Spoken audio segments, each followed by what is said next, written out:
Let's make a rose flower. It's the same method I used to make the flower in my other short video.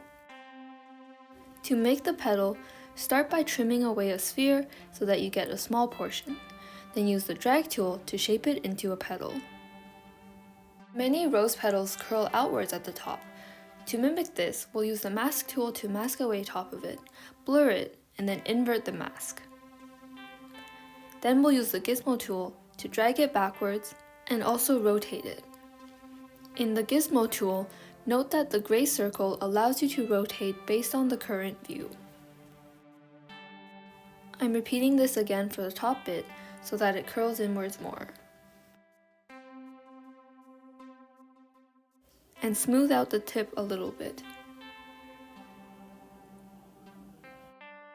And repeat the earlier step again, but this time I'm dragging it downwards so that it curls even more. And use the smooth tool to smooth out the edge.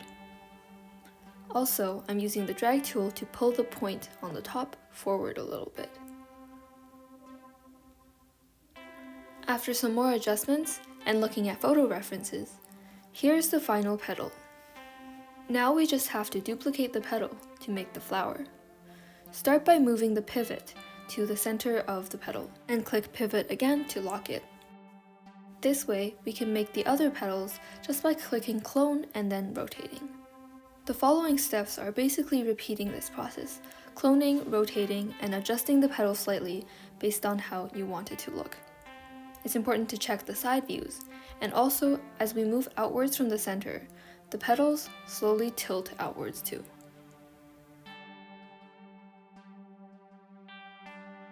When finished, I used the drag tool to make some small adjustments. If you've decided to simple merge these petals, you might want to turn on connected topology when using the drag tool. That way you can move the petals independently. I also used the smooth tool because some of those petal points were a little bit too sharp. Finishing off with some minor tweaking.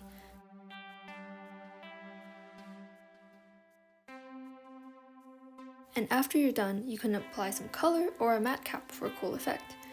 This is one of the default ones, or you can make and import your own Matcaps. Optionally, play around with the post-processing. For this particular render, I turned on curvature, which gives it a thin outline. I also turned on grain, which gave it a grainy effect, and also lowered the contrast in tone mapping for a more pastel look.